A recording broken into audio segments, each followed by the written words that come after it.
this morning. I don't remember how old I was, but I do remember the Christmas that I got my first bike. Remember your first bike?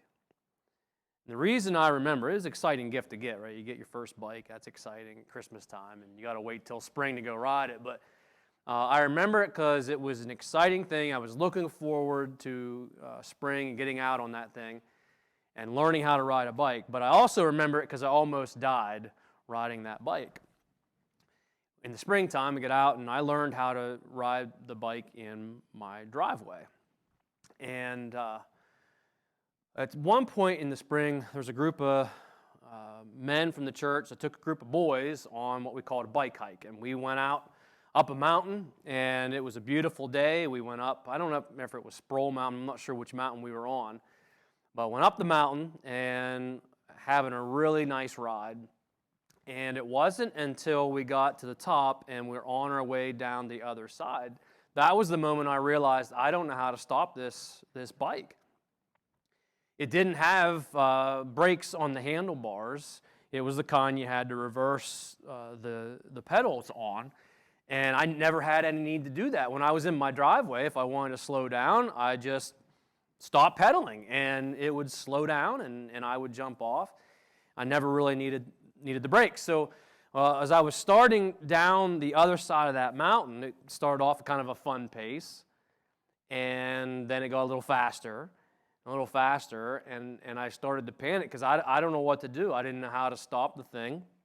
And so I just put my legs straight out like this because the pedals were going faster than my legs could go. And I just held on for dear life, and I was looking for some place to crash the bike.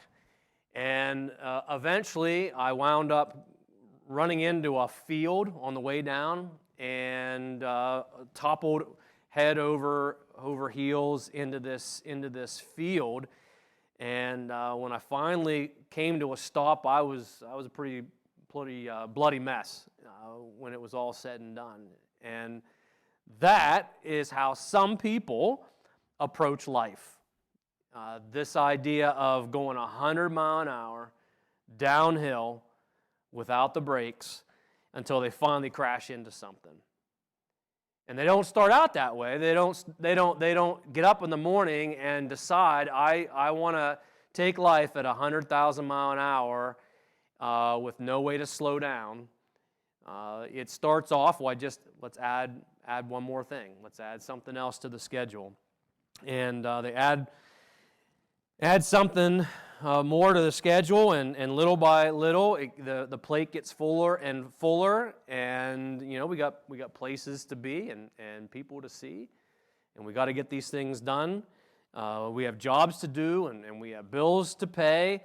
We have a house to clean and repairs to make on the house. We've got to rush around getting kids to practice, and kids got to get to the game, and they've got to get to the recital. We've got to figure something out along the way for dinner. We have to eat. We have shopping to do, pictures to take, posts to make. You start adding it all up, and you realize, YouTube and Netflix aren't going to binge watch themselves.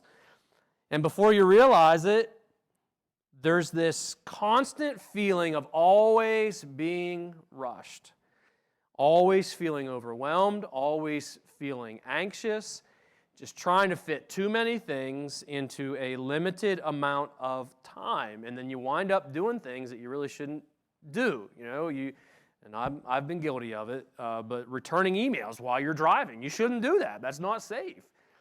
But when you feel overwhelmed and you're trying to cram as much in as you possibly can, you wind up doing things that you shouldn't. And then you wind up not doing things that you should. We don't have time for that family meal this week. I don't have time for this deep conversation with a friend. I don't have time to rest. We'll rest when we're dead. I don't have time for self-reflection or prayer or reading my Bible, being alone with God. And we realize somewhere along the way something's missing. We know this isn't good. We know it's not sustainable. We can feel ourselves burning out, but we don't know how to slow this thing down. So we just hang on as tight as we can and hope we don't crash into something that hurts too bad. when you are too busy for what matters, we realize there must be a better way than this. This is not a way to live life. There must be a better way. Here's the good news. Good news is there is. There is a better way to live life than that. We're going to continue to talk about the way of Jesus this month. The way of Jesus. And I want to take you back to Matthew chapter 11. If you have your Bibles, hopefully at home there you have your Bible as well. Matthew chapter 11, verse 28. Would you join me there? We're going to keep coming back to this verse throughout the month. And Jesus says this, "Come to me," this is Matthew 11:28, "Come to me, all of you who are weary." Now think about that word weary. Always rushed, stressed out, overwhelmed, exhausted, trying to get it all done. If you're weary and worn out and exhausted, and he says, if you're carrying heavy burdens, come to me and I will give you rest. We talked about that word rest last week. It's not the idea of come to me and I'll help you take a nap. It's not talking about making sure you get your solid 8 hours every night. When Jesus says, come to me and I'll give you rest, he's talking about our soul. In fact, he says that later on when he says, my yoke is easy, the burden I give you is light. I'm humble, I'm gentle.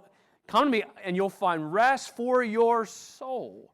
This idea of peace and contentment and satisfaction at the soul level, that's what Jesus is offering. And instead, we trade that sometimes for this rushed life, one thing after another, just bang, bang, bang, as much as you can possibly fit into your schedule and try to get it all done. And yeah, you're exhausted, but you'll rest when you're dead. We trade what Jesus is offering for that. There's got to be a better way. There must be. And Jesus says, come to me. We talked about this farming image that Jesus uses here. Take my yoke upon you. Let me teach you. My yoke is easy to bear. My burden that I give you is light. It's this farming illustration of two animals that are connected together, and those two animals work together to pull the cart or to pull the plow through the field. They work together. They're not going in two different directions. They're not going at two different paces. And they're certainly not sprinting through the field. One of the images that we didn't talk about last week is this idea of the pace. They're not rushed. When two animals work a field, they're not rushed. They stay at this steady pace throughout the field. When they're pulling a cart, they're not sprinting 100 mile an hour down the road with that cart, with that load that they're carrying. They're walking together, and they're working together. And this is the image that Jesus paints for us, and he's inviting us to attach ourselves to him, to walk with him, to walk in the same direction as him at this unrushed pace. An unrushed pace. You ever thought about the fact that Jesus was never rushed? When you read through the Gospels, you see Jesus was busy. He got a lot done. He wasn't laying in a hammock taking a nap all day. But he was never rushed. He was never rushed. I want you to take a look at Mark chapter 1. I'm just going to give you a few examples. Again, you read through the Gospels, you're going to see this pattern all throughout the Gospels. Yeah, it's nonstop with Jesus. He got a lot accomplished, but he wasn't rushed. In Mark chapter 1, in verse 35, it says it's before daybreak. So the sun hasn't yet come up. It's still dark. And Jesus gets up early to go and spend time with his Father. It's before daybreak. The next morning, Jesus got up. He went to an isolated place to pray. So that's how Jesus starts his day. He made time. He's got a lot to get done that day, but he made that a priority, to get up and spend time in prayer, to spend time with the Father. And in verse 36, it's interesting, Simon, the other disciples, are, where's Jesus? They go out to find him. And where do they find? Well, they find him praying, and their words to him in verse 37, they find him and they say, Jesus, everyone's looking for you. And the tone of that is, we've got a lot to do. These people at Capernaum, they're waiting for you to come back out. They're waiting for the crowds to form again, for you to teach them. We've got a lot to get done. What are you doing up here? Everyone's looking for you. And Jesus replies, we must go to other towns as well, and I'm going to preach to them too. That's why I came. And so they got up, and they traveled throughout the region of Galilee, preaching in synagogues, casting out demons. They continued to do the mission of spreading the gospel message, but they went to other towns. Now here's what I want you to see in that. Jesus did not let other people set his schedule for him. And maybe that's something that you've been in the habit of doing. You let other people determine your schedule. Because they ask you, can you do this? Can you do this? Can you do this? Yes, I'll do that. Yes, yes, yes. And you never say no. And you let other people determine your schedule. Jesus didn't do that. Jesus did not let other people determine for him how he was going to use his time. The disciples said to him, what are you doing? Everyone's looking for you. We've got to get back down to Capernaum. We've got to get back out there with the people. They have this expectation that you're going to come back out and spend more time with them. And it's not that spending more time with the people of Capernaum was bad. It wasn't. That would have been good. It would have been a good use of time. But Jesus had a God-given mission, a God-given purpose. He knew that moving on to the next town was better because he had more people to share the good news of the gospel with. That was a better use of his time than just spending time with these people at Capernaum. Nothing wrong with those people. They're good people, and that would have been a good use of time, but there was something better, and he did not let other people determine how he was going to spend his time. In Mark chapter 5, this is a familiar story. We won't read through it. It's a little bit longer of a story, but I'll just remind you what happened. There was this guy named Jairus. Remember this story? Jairus comes to Jesus with an emergency, a time-sensitive emergency. His daughter is dying, and he comes in a panic to Jesus and tells Jesus about his daughter. And would you please come and heal my daughter? So put yourself in this situation. You can hear the concern, perhaps the fear in this dad's voice. Jesus, please come and heal my daughter. She's dying. You can feel that in the story. And Jesus walked. He walked. He didn't set off in a dead sprint towards this guy's house in a panic. He walked with this guy towards their house. And as they're walking towards the house, right through the crowd, there's a woman who had been sick for over a decade, and she touches the hem of the garment of Jesus, and she's healed, and Jesus stops. He stops and addresses this woman and encourages this woman and has this back and forth with her. Now, it doesn't tell us that this guy freaked out. It doesn't tell us in chapter 5 that he went into a full-on panic. It doesn't say any of that. I'm just imagining how I would have felt in that moment. My daughter's dying. I've asked Jesus to come. He doesn't seem like he's in much of a rush. He's walking. Let's pick up the pace. And now he's stopping to talk to this woman? What are you doing? Again, it doesn't tell us that the man reacted that way. I'm just imagining how I would have felt in that moment. And the little girl died. Someone comes up to him and says, don't bother the teacher anymore. It's too late. She's dead. I'm sorry for your loss. And I'm sure, even if it wasn't Jairus, there had to have been someone in that moment that was thinking, if you'd have just been in a little more of a hurry, Jesus. Of course, Jesus didn't need to be in a hurry because he had the power to raise this little girl from the dead, right? Which is what he did. That's what he did. But he wasn't rushed. And the point of the story, the point that we take away from that scene is not to minimize emergencies.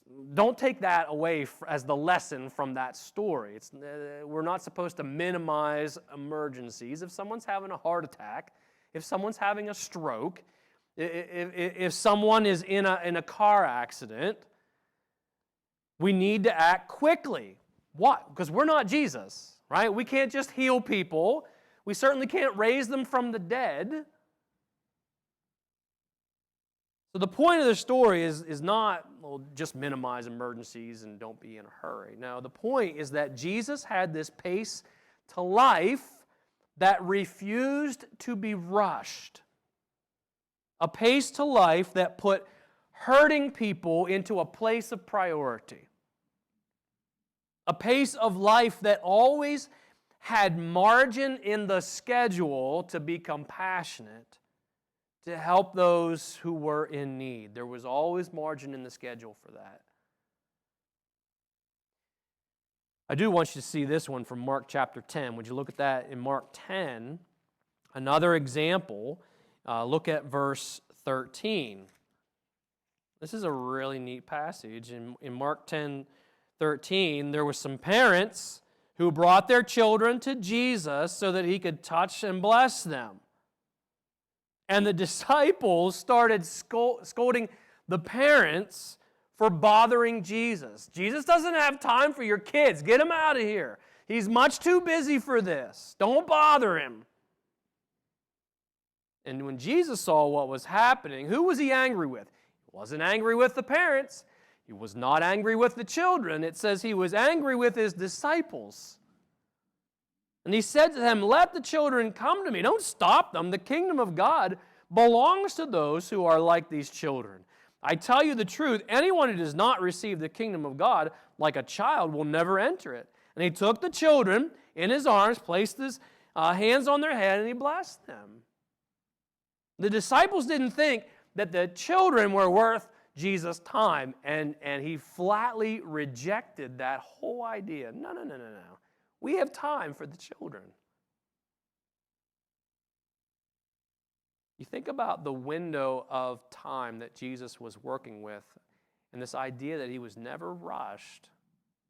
You know, I've been in this role as a pastor now for over 20 years, and there's some neat things that have been happening. It didn't start out this way over 20 years ago. We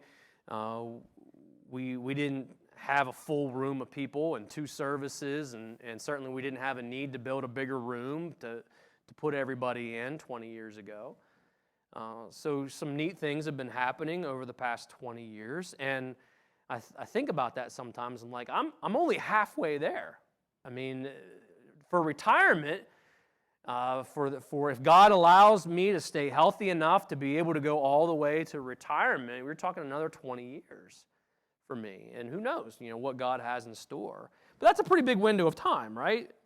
To accomplish some neat things by God's grace and God's kindness, we'll continue to accomplish some neat things, some powerful things for the kingdom of God. But that's 40 years. So that's a pretty big window of time to get some things done. And Jesus was working with 3 years to accomplish his mission on earth. 3 years to train 12 guys who would change the world. 3 years to work towards the cross, to walk towards the cross, to allow himself to be crucified as a substitute sacrifice for our sin, to come back to life. And then, if you know the story of Jesus, after Jesus came back to life, he was still on the earth for about another month yet, to do some last-minute discipleship training with his guys before he went back to heaven. It's a pretty short window. He had a ton of people to heal, a ton of miracles to perform. He had thousands of miles to walk to get from town to town and spread the gospel. He had hundreds of Pharisees to irritate. And Jesus had a lot to get done in a short period of time. And yet, when you read his story in the Gospels, what you'll notice is he gets baptized. That was the start of his earthly ministry, right? So he's 30 years old, he gets baptized, which kicks off his earthly ministry, and the first thing he does, he's got 3 years, right? The first thing he does is go out and spend 40 days in prayer and fasting and time alone with the Father for 40 days. So we just got this thing started. We just kicked off this ministry, and the first thing we're going to go do is spend 40 days out in the middle of nowhere praying. Jesus took time to be alone with the Father. That was a priority for him. That's where we saw him there in Mark, in that first story that I told you, and we just see that pattern over and over again. We see that Jesus took time to rest. Jesus took time not only to be alone with God and to have meaningful conversation with the Father, but he also took time to have dinner with people and to have meaningful conversation with people. Remember the story of Zacchaeus? It's later on here in the gospel. He's on his way to the next town, and on the way, the big crowds are everywhere, right? And there's this Zacchaeus guy up in the tree, and he calls him down out of the tree, and what's he do? He goes to the guy's house. Let's go to your house. Let's have a meal. Let's have a conversation. You think about how Jesus allowed himself to be interrupted constantly. When you read through the Gospels, you'll see that over and over again. This pattern of Jesus was interrupted constantly, and he was okay with that. Never yelled at anyone, "Don't you see I'm busy? What are you doing? Why are you bothering me?" You'll never find that recorded in the Scripture. It's not how Jesus treated people. When you read through the Gospels, yeah, it's nonstop action. It's one thing after another. They fit a lot of things in, town after town. The crowds got bigger and bigger. He wasn't loafing in a hammock down by the Dead Sea. He got a lot done, but Jesus was never rushed. He was never rushed. So the question is this: if Jesus was not rushed, why are we? I want you to think about that. If Jesus was never rushed, didn't allow himself to be rushed, why are we? If you're too busy for what matters, there's got to be a better way. There must be a better way. And I want you to just breathe a sigh of relief, because there is the way of Jesus. I want to encourage you this week to read through the Gospels on your own. Learn from Jesus and learn how he lived an unrushed life. If you're looking for that as you're reading through the Gospels, you'll see it. Story after story after story. This unrushed pace of Jesus.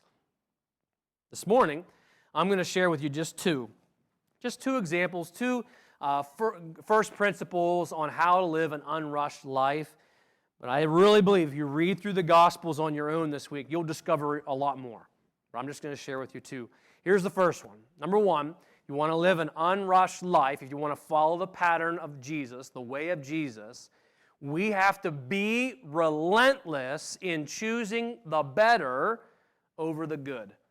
We have to be relentless in choosing the better over the good. One of my favorite stories when it comes to this first principle is in Luke chapter 10. Luke chapter 10, verse 38.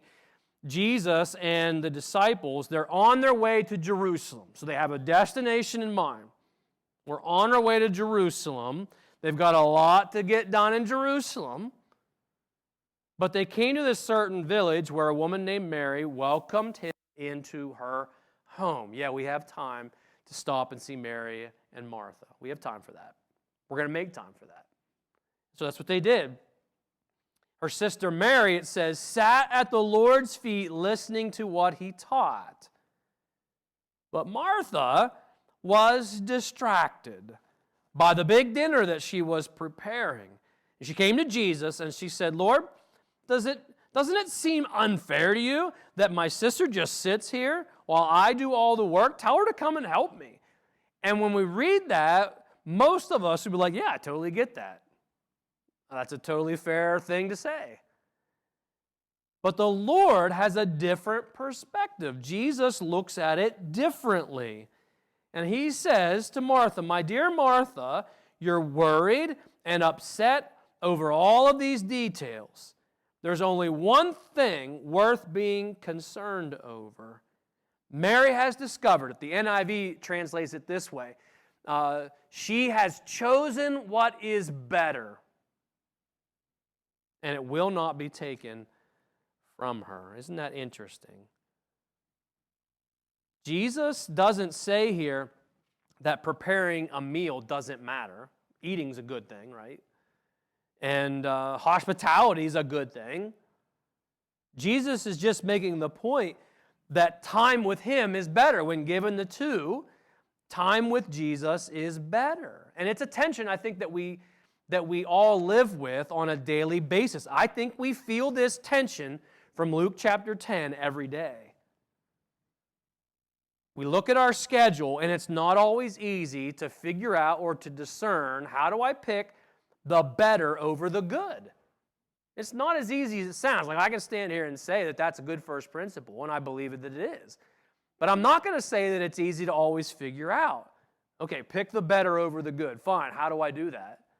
Well, it can be hard. It takes prayer, it takes discernment, it takes thought. I think most of us, we look at our schedule. I don't know how full your schedule is. I'm sure it's pretty packed. But most of us look at our schedule, right, and we probably don't say, well, I got to cut something. What can we do? Well, how about the bank robbery I have scheduled for later this week? Let's get rid of that. I probably shouldn't do that. What else can I get rid of? Well, how about these devil worship meetings that I've been doing every week? Let's probably get rid of those things. Right? We probably we don't have those things. You might have some things on your schedule that are not honoring to God, but you're probably, for the most part, the stuff that's on your schedule is good. It's probably good stuff. And it's just not always easy to be able to figure out, if you've got two things competing, which one is better. They're both good. Which one is better? How do we figure that out? I would suggest that we make sure that we're asking the right set of questions. We have to make sure we're asking the right set of questions. As you're praying about it, perhaps, and you're thinking and evaluating, there's a set of questions that you probably should not be asking, and a set of questions that you should. Here's some examples. Instead of asking, is this going to make me more money? Don't ask that. If that's what you're determining, whether or not what is good or what is better, and the question you're asking is which one of these things is going to result in more money, it's the wrong question to ask. It's not going to result in something that's better. It just isn't. You might have more money, but most likely you're going to sacrifice something that really matters for something that doesn't. Don't ask the question, what's going to be more fun? People do it every day. They make a decision on what they're going to do. They prioritize things on their schedule. We have this and we have this. They can't both happen at the same time. Which one's going to be more fun? It's the wrong question to ask, because there are some things that matter that aren't going to be real fun. That aren't going to be as fun maybe as something that just doesn't matter as much. It's the wrong question to ask. Or what will make me more popular? That gets asked all the time. What's going to get me more likes on social media? What's going to get me more popularity at school? Or what's going to make people like me more at work? Don't ask that question, because it's not going to result in what matters more. Or how about this one? What's going to be easier? You got two things that you're trying to decide. What's good? What's better? Well, I'll just pick the easier one. No, wrong question, because maybe something that matters is going to be hard. Sometimes the hard thing is the better thing. So don't ask questions like that. A better set of questions to ask would be this.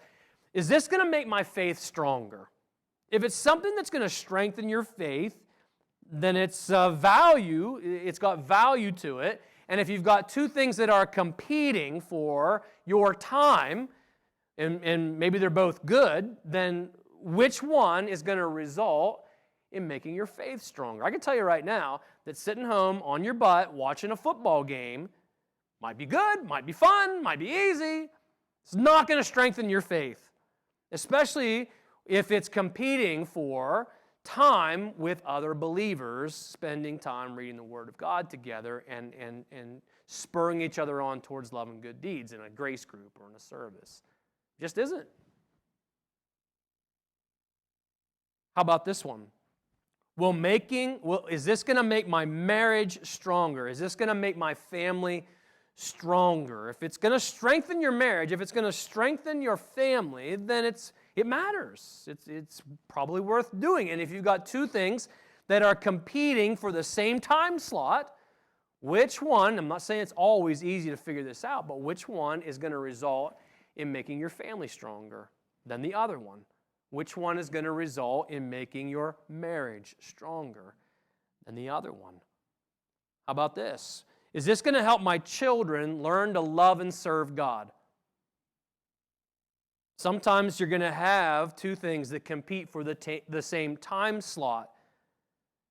Which one of those is going to best teach your children, give an example to them about what matters in life and how to best invest their time to love other people, to love God, and to serve others?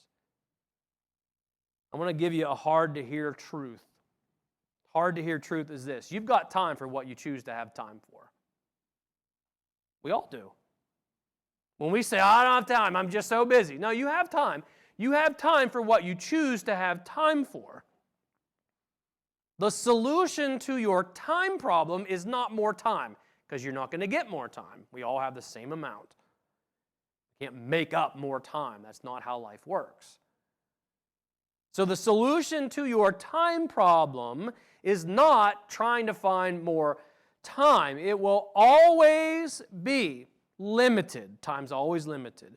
So the solution is to spend more time doing what matters and less time doing what doesn't. And that requires discernment. That requires prayer. That requires some intentional thought and maybe removing some things from the schedule so that you can spend more time doing the things that matter and doing less of what doesn't. I don't know if I can do that. You don't look at my schedule. All these things are important. Everything on here is super important. Maybe. I do know this: the average American spends 706 hours a year on social media. Now that's an average. Now I want you to think about this. That means you've got, if that's the average, 706 hours a year on social media, you've got people like me who spend zero. I mean, literally zero. I don't have time for it. I know that, we're thankful that on days like today, people can watch us on Facebook and the website. Fine, that's good. I spend zero time. So if you're posting things online and you're like, oh, everyone in the world sees this. Nope, I don't. I don't see it. So you've got people like me that are zero, and for it to land at an average of 706, that means you've got to have people on the other side of 706 that are way on the other side, right? I don't know where you might be, but when you add that up on an 8-hour work day and a 40-hour work week, that's 4.5 months of working time. 4.5 months. There probably is some room, some time, if that's you, that you could spend doing something of greater value than that. How about this? You think that's bad? The average American spends 2,737 hours a year on TV. Is that a waste of time? Hard to make an argument it's the best use of time. And here's what I think, even beyond just the time itself. One of the trends that I've noticed when it comes to entertainment, whether it's a phone, whether it's TV and Netflix or whatever, one of the things I've noticed is this trend where there's not a shared experience anymore. Like in our family, we like to watch Jeopardy and Wheel of Fortune as a family. I know that makes us weird or whatever, fine. But we sit down as a family in the evening, and we share that experience together. And we laugh and we make fun of people or whatever, and make fun of each other because we thought we knew the answer and we didn't. But we have a shared experience for that hour together. It's not every night, but several times throughout the week we'll do that. The trend that I've noticed, and it's happened in my family too, but the trend that I've noticed is if you'll be in the same room, let's say you got 4 people in the same room. Maybe someone's watching Jeopardy, and the other 3 people are watching something completely different on their phone. Or you'll have people in the same room with one another. Instead of having a conversation, they're texting each other. There's just not this shared experience as much anymore as there used to be. Remember, maybe you don't, but you probably have seen pictures of people that would gather around in the living room around the radio, and they would listen to the radio program together. You've probably seen pictures of that. And then you had the TV, and there's 3 channels to pick. So there's only 3 choices on television. And so everyone in America is watching one of those 3 things. And so even as a nation, it used to be a very limited amount of choices. And so we all share, like everyone saw the season finale of this or that. We shared that. And it's just not the case anymore.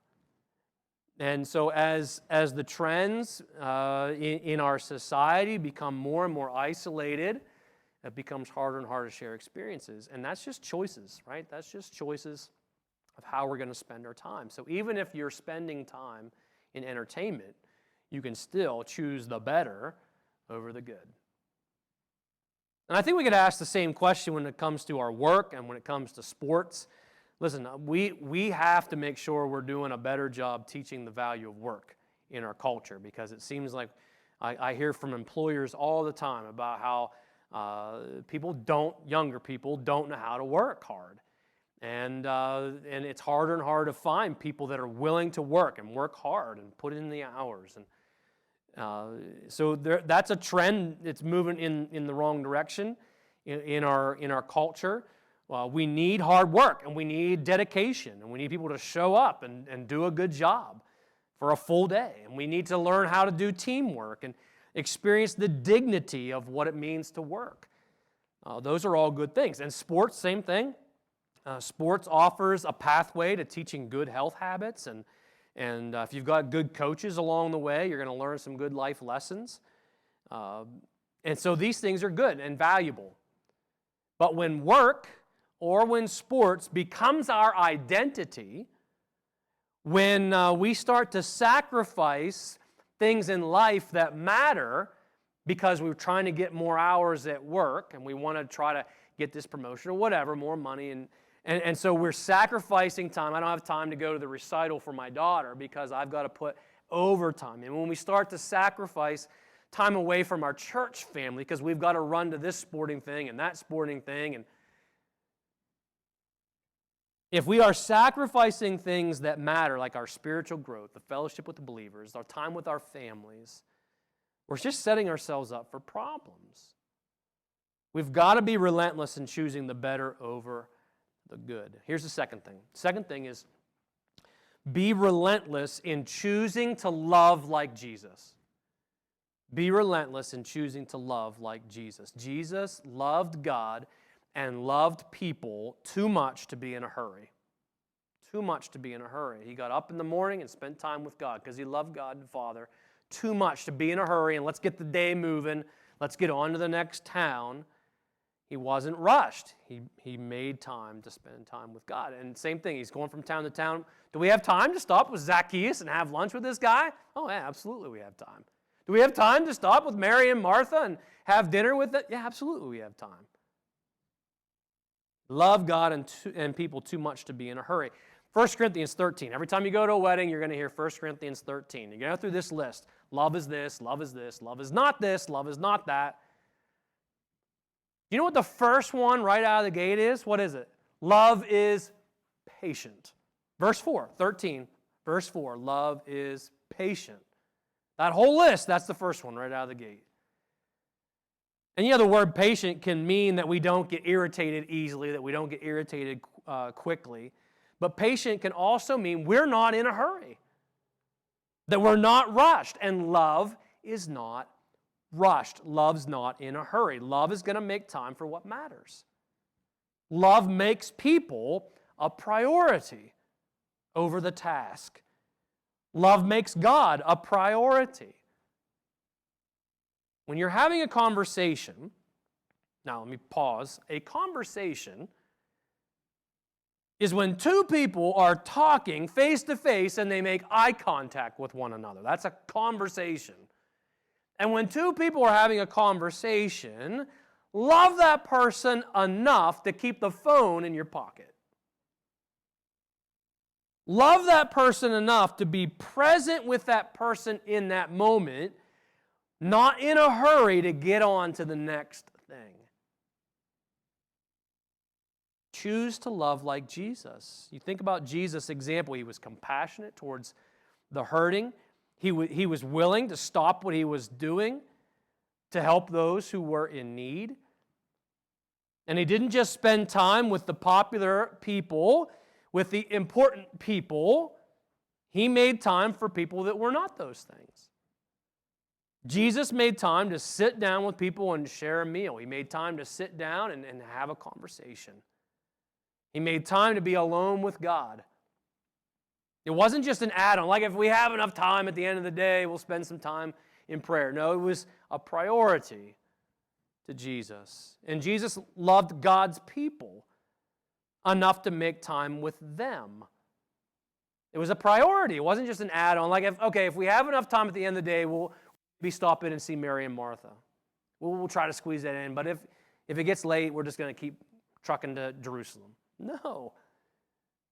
Jesus made time. He loved people too much to be in a hurry. I don't know what your schedule looks like this week. Sometimes ice storms slow us down and kind of force the issue, and we don't have much of a choice. You've got to kind of stay put. But maybe the rest of your week, now you're like, oh man, now I had all these things I wanted to get done, and now I'm not going to get it done. Now I'm behind, and now you're thinking, we're going to get caught up, and you're panicking. Are you flying down a mountain out of control like on a bicycle and the pedals are going and you can feel yourself burning out, but you don't know how to slow this stupid thing down at this point. You're just hanging on, hoping that you don't crash into something that hurts too bad.